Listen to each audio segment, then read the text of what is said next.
The war on coal, pressures from natural gas development, crumbling infrastructure, whatever you want to blame it on, jobs are becoming more and more scarce these days in communities dependent on coal. As a result, some folks are reaching back to their roots, literally and figuratively, to make ends meet, just as they have for generations. And there's some big money there, especially harvesting ginseng. But can plants like ginseng play a significant role in our economy today? The top 5 counties last year were Mingo, Wyoming, Logan, Randolph, and McDowell. Robin Black is West Virginia Division of Forestry's ginseng coordinator. For over 25 years, her role has been to monitor the ginseng industry. She says last year, over 7,000 pounds were harvested. At last year's average price of $750 a pound, $5.5 million came into the state. The miners use that ginseng that they harvest during the season to help pay bills, give them a Christmas, and that kind of stuff. So in the southern coal fields, yeah, that's a big extra money that they can get during a small time period. But can ginseng play a more significant role in our economy? To answer that question, we have to understand some of the driving economic factors, the most important being that the most valuable roots in the world are those that grow in Appalachian forests. Ecologist and Eberly Professor of Biology at West Virginia University, Jim McGraw, has been studying the plant for decades. Wild plants tend to grow really slowly, and their whole life history is very slow, so it takes a long time for them to even get big enough to produce a single seed. See, wild sang, that is the good stuff. That's the root that Asian markets will pay top dollar for, just as it has for the past 300 years. But ginseng can also be planted and cultivated.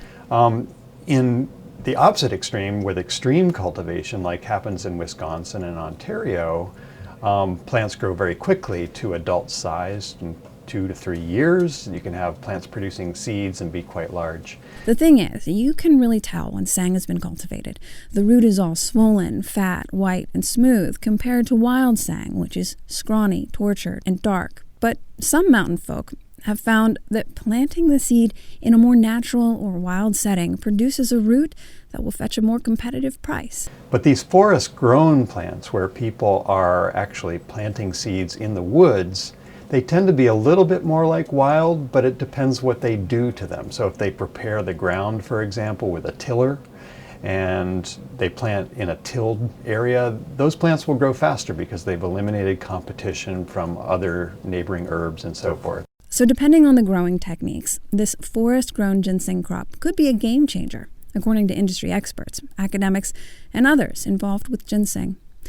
Larry Harding is one example of someone who's made a comfortable living forest growing. He shows off one of his forest-grown roots. There's not a person on earth who could say that's not wild ginseng. Yeah. But it's not wild ginseng.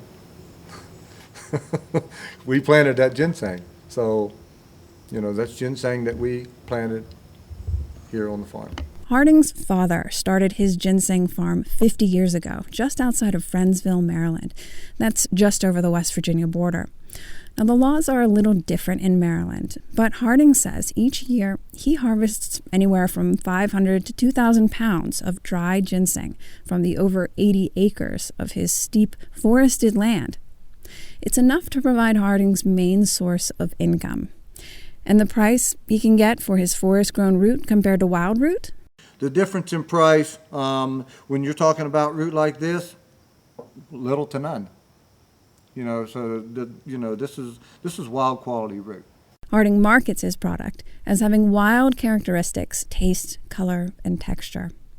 He says it's the quality of this forest-grown sang that fetches funds comparable to that of wild sang. For West Virginia Public Broadcasting, I'm Glynis Board in Morgantown.